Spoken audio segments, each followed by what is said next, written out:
मसलन रोज़ा इफ्तार का टाइम हो रहा है हमारे यहाँ, मान लीजिए हरिश्चंद्रपुर में 5:25 पर, एक मिसाल दे रहा हूँ।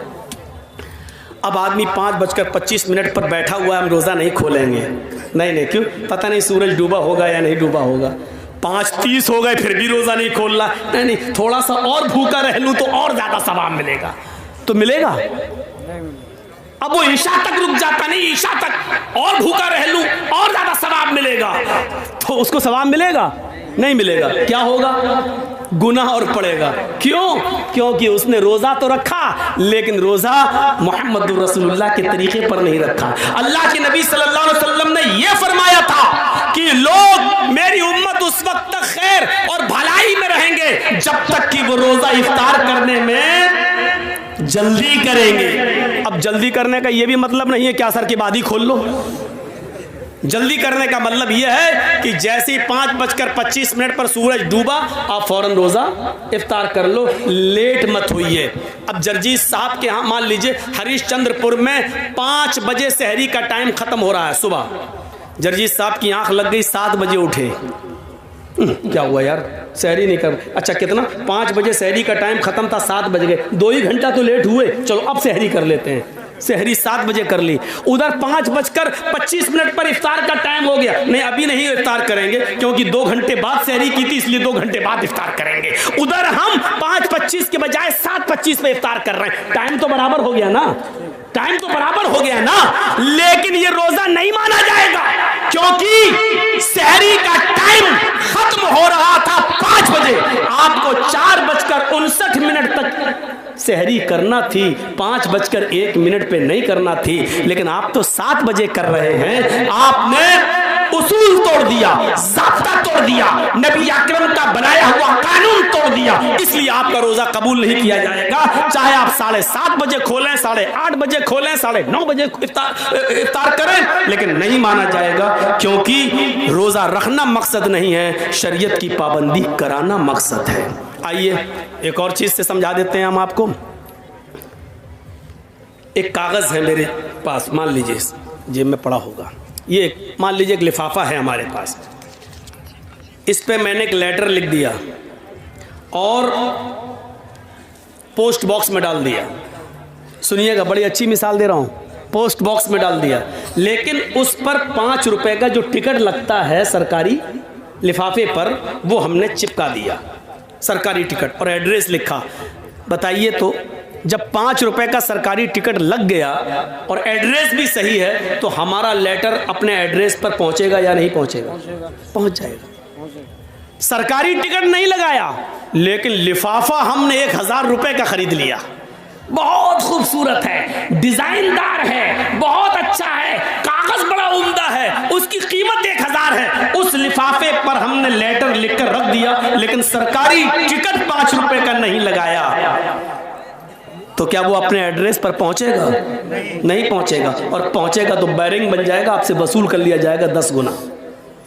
नहीं पहुंचेगा। क्यों? क्योंकि उस पर सरकारी मोहर नहीं लगी है, सरकारी टिकट नहीं लगा है। तो पता चला कि 5 रुपए का सरकारी टिकट लग गया तो पहुंच जाएगा। 1000 का खरीद लिया लेकिन सरकारी टिकट नहीं लगा तो नहीं पहुंचेगा। इसी तरीके से जोहर की नमाज 10 नहीं 12 पढ़ लो, 12 नहीं 12,000 पढ़ लो, मगरिब की नमाज 5 नहीं 7 पढ़ लो, 7 नहीं 7,000 पढ़ लो, तरावी 8 नहीं 20 पढ़ लो, 20 नहीं 20,000 पढ़ लो, लेकिन उस पर सरकार की मोहर नहीं है, यानी जनाबे मोहम्मद रसूलुल्लाह की मोहर नहीं है, तो वो हमारी नमाज अल्लाह के यहाँ कबूल नहीं होगी। मेरे भाइयों, रकातों की तादाद का कोई मसला नहीं है, मसला ये है कि अल्लाह ने कुरान में क्या कहा है, माताकुमुर रसूल फखुज़ूहु व मा नहाकुम अन्हु फंतहु।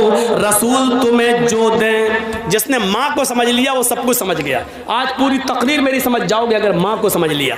माँ ये वाली माँ नहीं जिसके पेट से बच्चे पैदा होते, ये माँ नहीं, माँ अताकुमुर रसूल। यहाँ इस आयत में जो लफ्ज़ माँ आ रहा है उसको मैं कह रहा हूँ, माँ अताकुमुर रसूल फखुज़ूहु।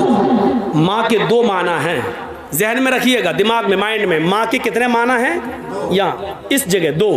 पहला माना जो, और दूसरा माना जितना। माँ अताकुमुर रसूल का पहला तर्जुमा क्या होगा? मा अताकुमुर रसूल, रसूल जो दे वो ले लो।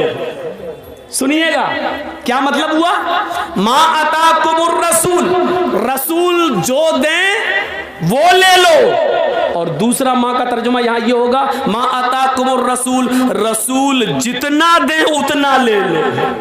मतलब समझ रहे हो क्या, ना उसमें ज्यादा कर सकते हो ना उसमें कम कर सकते हो। अगर मगरिब की 3 रकात दी है फर्ज तो 3 ही पढ़ना है। अब अगर कोई 5 पढ़ ले तो गुनाहगार होगा। अल्लाह के रसूल ने वुजू बनाने का हुक्म दिया तो 3 बार हाथ धुलने को कहा, 3 बार कुल्ला करने को, 3 बार नाक में पानी डालने को, 3 बार चेहरा धुलने को। अब कोई आदमी कहे यार मैं 4 बार धुल लेता हूं, जितना ज्यादा धुलो उतना ज्यादा चेहरा साफ होगा, जितना ज्यादा हाथ धुलो उतना ज्यादा हाथ साफ होगा, जितना ज्यादा पैर धुलो उतना ज्यादा पैर साफ होगा।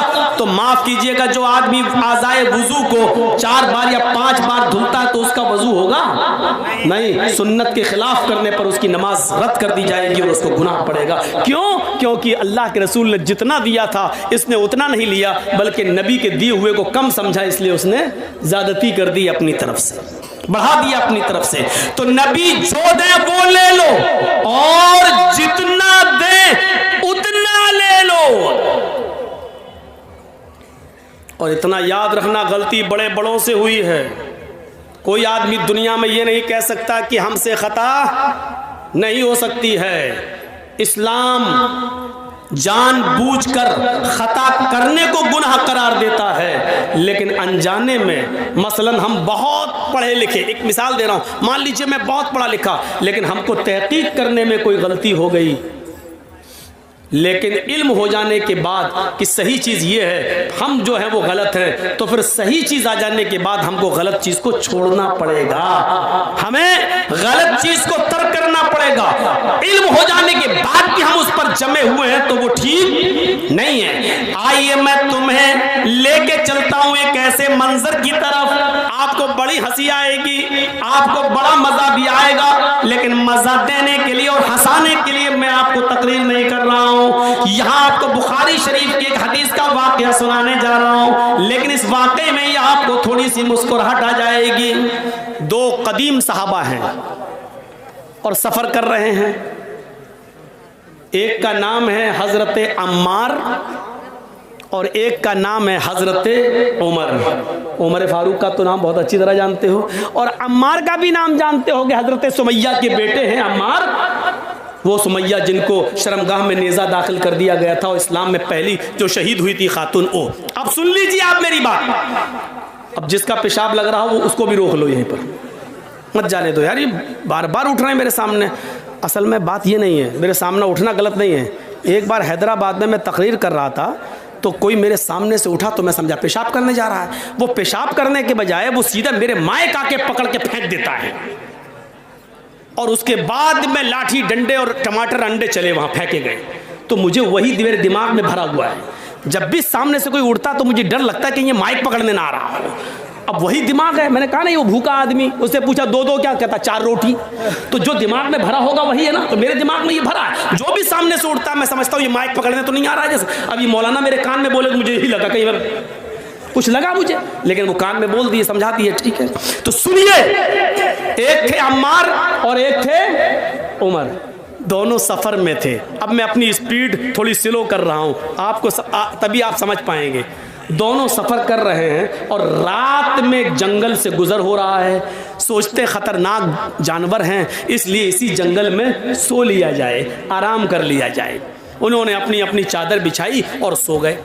फजर की नमाज में दोनों को उठना था, फजर की नमाज में दोनों को उठना था। बड़ा दिलचस्प वाकया सुना रहा हूं, आपको भी मजा आएगा, सुनिए। और जिनको मसला मालूम नहीं होगा वो मसला भी जान जाएंगे। दोनों को फजर की नमाज में उठना था और दोनों फजर की नमाज के वक्त उठे, लेकिन दोनों ही जुम्बी हो गए। जुम्बी समझते हैं? दोनों को ही गुस्ल की ज़रूरत पड़ गई। अब तो समझ गए ना, खुलकर कहने की ज़रूरत नहीं है। यानी दोनों इंसान हैं, आदमी सोता है, दोनों को ही नाइट फॉल हो गया। अब गुस्ल करना पड़ेगा तभी नमाज होगी, लेकिन पानी नहीं। अब क्या किया जाए? तो हज़रत अम्मार कहते हैं, उमर जी मुझे मसला मालूम है। कहा क्या? सुनिए, बहुत स्लो सुना रहा हूँ ताकि आपके दिमाग में बिल्कुल घुसा दूँ। कहा उमर मुझे मसला मालूम है, अल्लाह के नबी जुमे का खुतबा दे रहे थे तो आपने फरमाया जब पानी ना मिले तो पाक मिट्टी से तयम्मुम कर लो। हजरत उमर कहते चुप रहो, जिस मस्जिद में अल्लाह के नबी ने ये खुतबा दिया उसमें हम भी थे।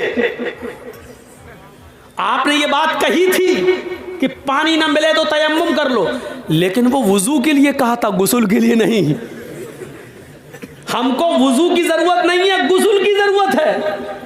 अल्लाह के रसूल ने उस मस्जिद में जो जुमे का खुतबा दिया था उसमें यह कहा था कि अगर वुजू के लिए पानी ना मिले तो तयम्मुम कर लो, दोनों हाथ पाक मिट्टी पे मार के फूंक लो, चेहरे पे फेर लो, दायां हाथ बाएं हाथ पर और बायां हाथ दाएं हाथ पर फेर लो तो तयम्मुम हो जाता है। ये अल्लाह के नबी ने बताया था। तो यहाँ तो वुजू का मामला नहीं है, हम लोग नापाक हैं, हम लोग को गुस्ल की जरूरत है। हजरत अम्मार कहते हैं, हजरत अम्मार कहते हैं तो एक काम करिए ना, वुजू में हाथ पैर मुंह कुल्ला किया जाता है और ये सब धुला जाता है, हमको गुस्ल की जरूरत है, इसलिए पूरे जिस्म पे मिट्टी फेर लेते हैं। हाँ? ऐसा करते हैं, यानी अपना अपना दिमाग लगा रहे हैं। देखिए हजरत उमर कहते हैं नहीं नहीं नहीं नहीं, हमें कोई अच्छा नहीं लग रहा है। क्यों? हमको मसला मालूम नहीं, कि ऐसा ना हो ऐसा करने पर गुनाह हो। तो हजरत अम्मार ने अपनी अकल चलाई और हजरत उमर ने अपनी अकल चलाई। हजरत अम्मार ने कहा तुम्हें नहीं पढ़ना मत पढ़ो, मैं तो पढ़ूंगा नमाज।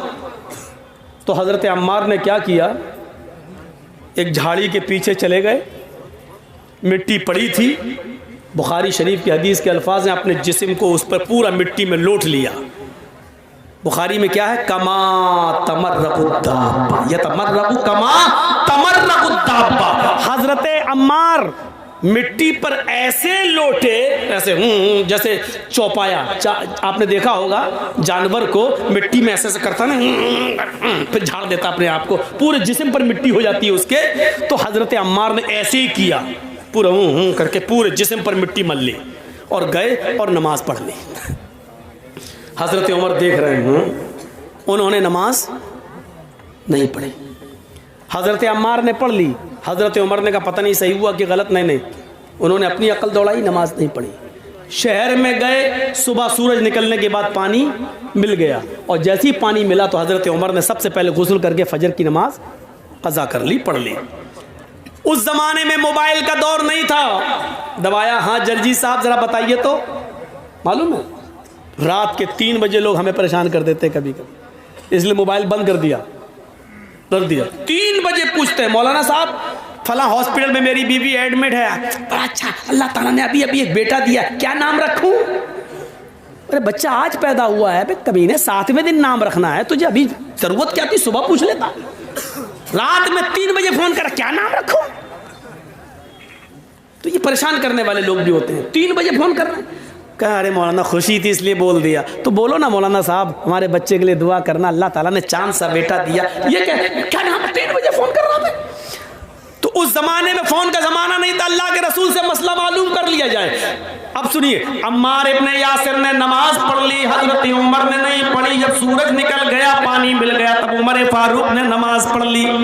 जब सफर खत्म हुआ तो ये दोनों जब मदीने आए तो अल्लाह के नबी सल्लल्लाहु अलैहि वसल्लम से दोनों ने अपना अपना किस्सा बयान किया कि अल्लाह के रसूल बताइए हम दोनों में कौन सही, हम दोनों में कौन सही? तो अल्लाह के नबी ने फरमाया अच्छा दोनों को गुस्ल की जरूरत पड़ गई। कहा मार तुमने क्या किया? कहा अल्लाह के रसूल हमें तो मालूम था पानी ना मिले तो तयम्मुम कर लो। तो अल्लाह के रसूल ने फरमाया जी बिल्कुल। तो हजरत उमर ने कहा ये तो आपने वुजू के लिए कहा था, इन्होंने पूरे जिस्म पर मिट्टी मल ली। तो अल्लाह के रसूल ने कहा अम्मार क्या किया था तुमने?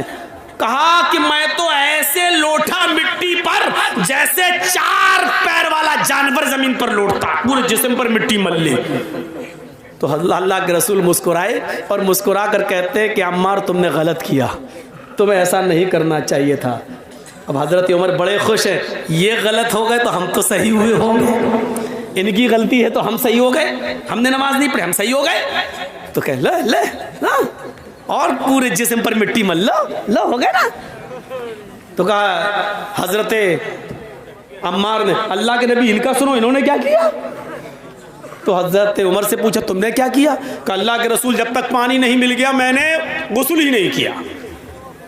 नमाज का वक्त निकल गया, सुबह सूरज निकलने के बाद पानी मिला तो मैंने वुजू बना गुस्ल किया फिर नमाज पढ़ी। आपने कहा उमर तुमने भी गलत किया। इस मैदान में जितने लोग जमा है सुनो, अम्मार की बात को अल्लाह के रसूल रिजेक्ट कर रहे हैं, पुराने सहाबी, और हजरत उमर फारूक की बात को भी रिजेक्ट कर रहे हैं जबकि वो भी पुराने साहबी। बल्कि उमर फारूक के बारे में तो कहा था लौ कान बादी नबीयुल्ला काना उमर, अगर मेरे बाद कोई नबी होता तो कौन होते? उमर। इतना बड़ा मकाम, लेकिन अल्लाह के नबी ने क्या कहा? तुमने भी गलत किया। अय उमर और अय अम्मार, दोनों का तयम्मुम एक ही है, वुजू का भी और गुस्ल का भी। अगर गुस्ल की भी जरूरत पड़ गई थी तब भी वही तयम्मुम करना चाहिए था जो नमाज के लिए किया जाता है, जो वुजू के लिए किया जाता है। बस यही काफी था। अपने दोनों हाथों को जमीन पर मारते, उसको फूंकते। देखो तयम्मुम का तरीका क्या है। ये मान लीजिए मिट्टी है, ये मिट्टी होना जरूरी है। बहुत से लोग ये पक्की दीवारों पे ऐसे मार देते हैं, नहीं चलेगा। बहुत से लोग पुती हुई दीवारों पे मार देते हैं ऐसे, नहीं चलेगा। माफ कीजिएगा, बड़ी मौजरत के साथ, नहीं चलेगा। मिट्टी होनी चाहिए, और वो भी पाक। ऐसे दोनों हाथ जमीन पे ऐसे मारिए, ये ऐसे किया, और ऐसे करने के बाद ऐसे नहीं मलना है, ऐसे करके ऐसे नहीं मलना, पूरा वो आपका पाउंड क्रीम यही लग जाएगी। ऐसे नहीं करना है। ये जमीन पे मारा, तयम्मुम का तरीका सीखिए। ये जमीन पे मारा, फिर ये बस जितनी भी उड़ जाए मिट्टी तुम्हारे हाथ में लगी हुई, ऐसे करके उड़ गई। अब इन्हीं हाथों को ऐसे करना है। देखिए हो गया। अब यही हाथ दोबारा नहीं लेना है, इसी हाथ को बाएं हाथ के ऊपर ऐसे यहां तक ये कर लिया, और इस हाथ को ये तयम्मुम हो गया। तो अल्लाह के नबी ने कहा था यकफी हाकज़ा, तुम्हारे लिए इतना कर लेना काफी था। तुमने पूरे जिस्म पर मिट्टी मल ली, तुमने भी गलत किया। और अव्वल वक्त पर नमाज न पढ़ के सूरज के निकलने तक इंतजार करके फिर गुस्ल के लिए पानी मिल गया, तब पानी नहाकर फिर तुमने नमाज पढ़ी, तुमने भी गलत किया, क्योंकि नमाज को उसके अव्वल वक्त से निकाल दिया। तो अब आप समझ रहे हैं गलती किन किन से हो सकती है। हजरत अम्मार से भी हो गई, हजरत उमर से भी हो सकती है, तो मौलवी जर्जी से क्यों नहीं हो सकती है? आज हम जैसे कोई मौलाना ये नहीं कह सकता कि मैंने जो कहा वो बिल्कुल सही है, उसी को आंख बंद करके मान लो। नहीं, हर शख्स की बात शरीयत की कसौटी पर रखी जाएगी। अगर कुरान और हदीस से मिल रही होगी तो मानी जाएगी, कुरान और हदीस से नहीं मिल रही होगी तो नहीं मानी जाएगी। मेरे भाइयों, इस चीज को याद रखना। आइए अब मैं तुम्हें एक ऐसे वाक़े की तरफ लेके चलता हूं जिससे तुम्हें बहुत बड़ा मसला मालूम होगा।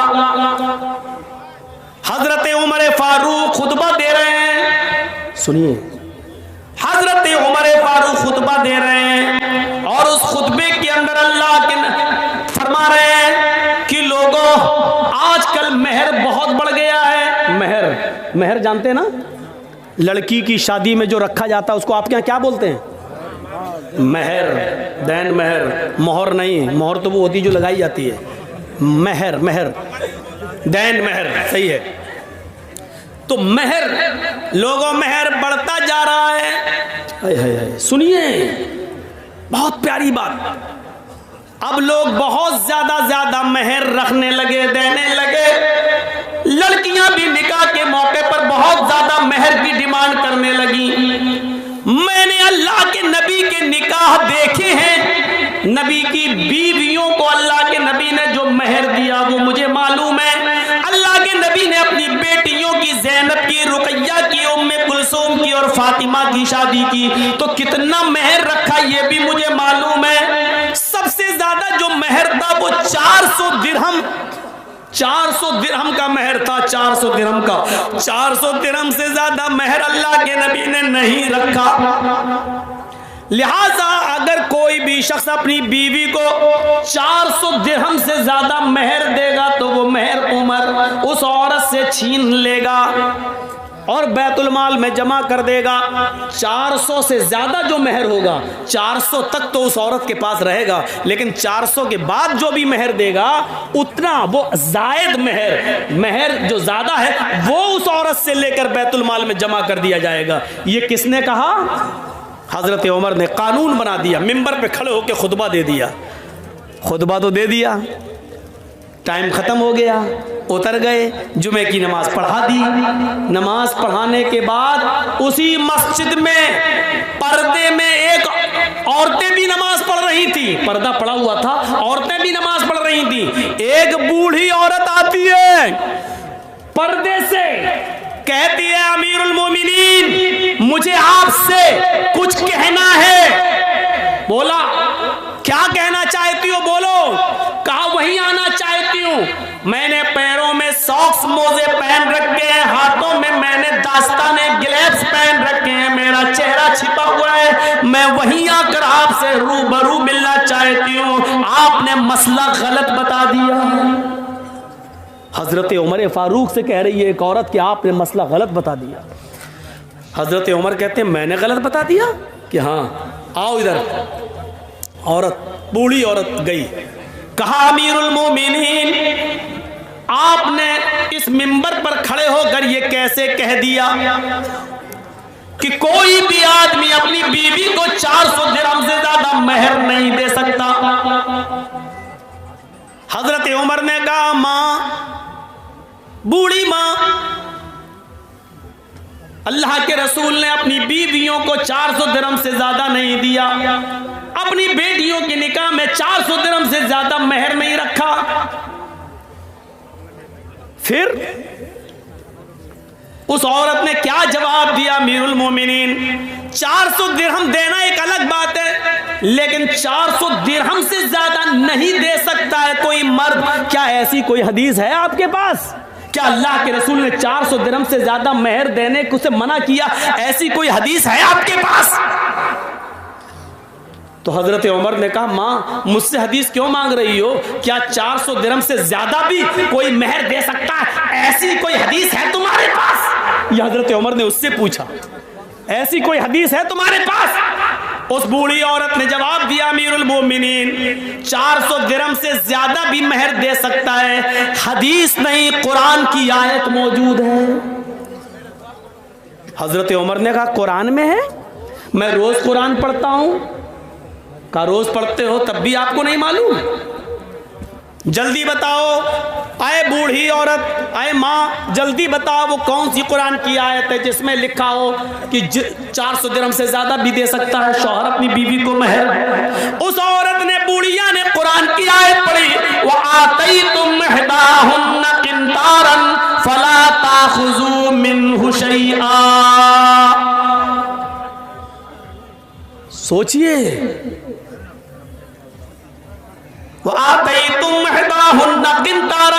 तुम में से कोई भी शख्स अपनी बीवी को ढेर सारा माल देना चाहे तो दे सकता है, जितना चाहे उतना दे सकता। किंतारा, खजाने के खजाने दे सकता है, महल दे सकता है, मकान उसको दे सकता है, प्रॉपर्टी दे सकता है, जमीन दे सकता है, जायदाद दे सकता है। महर में उसके नाम पूरा का पूरा फ्लैट बुक कर सकता है, उसके नाम कर सकता है। जो शौहर अपनी बीवी को महर में जो देना चाहे दे सकता है। फला ताखुजू मिन्हा शैया, फिर तुम उसमें से कुछ भी लेने का हक नहीं रखते।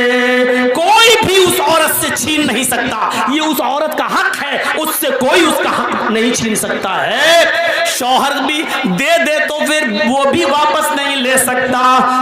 आए उमर, जब दिए हुए माल को शौहर नहीं ले सकता है तो आप कैसे ले सकते हैं? आपने ये कैसे कहा कानून नाफिज कर दिया।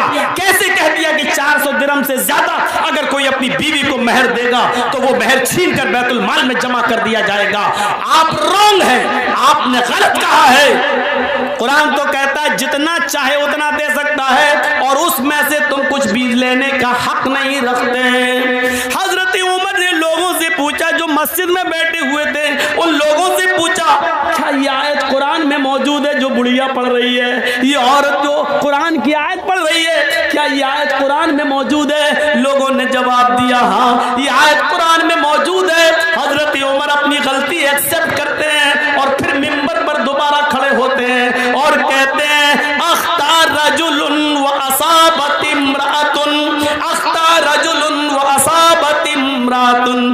मर्द ने गलती की और एक औरत ने दुरुस्त बात की, एक औरत ने सच्ची बात की है, लिहाजा उमर अपनी बात वापस ले रहा है। अब इस औरत की दी हुई कुरान की आयत को नाफिज करता है। लोगों तुम जितना चाहो अपनी बीवी को मेहर दे दो, अब मैं किसी से मेहर की रकम नहीं छीनूंगा और बैतुल माल में जमा नहीं करूंगा। मेरे भाइयों, एक आदमी कोई गलत फैसला कर सकता है लेकिन दलील आ जाने के बाद, कुरान की आयत आ जाने के बाद उसको मानना ही पड़ता है। जो आदमी गलत ही पर नहीं, मैंने जो कहा वही सही है, सही बात आ जाने के बाद भी गलती पर लटका रहे, नहीं मैंने जो कहा वही सही है, तो ये चीज गलत होती है। हजरत उमर फारूक ने कहा, अख्तार रजुलुन, मैंने गलती की है, मर्द से खता हो गई, औरत ने सच्ची बात कही है और फिर अपनी बात को वापस ले लिया। यही है सलफ, यही है मेरे भाइयों। इस्लाम की सही बात आ जाने के बाद आदमी सही बात को ले ले और अपनी पुरानी रविश छोड़ दे, अपना पुराना तरीका तर्क कर दे, अपना पुराने तरीके से तौबा कर ले और सही बात पर अमल करना शुरू कर दे। ऐसी कितनी मिसालें मेरे भाइयों हमें और आपको, हम और हमारे और आपके सामने आनी चाहिए, जिससे आपको पता चल सकता है, पता चल जाएगा कि शरीयत के अंदर कुरान और हदीस से बढ़कर कोई नहीं है।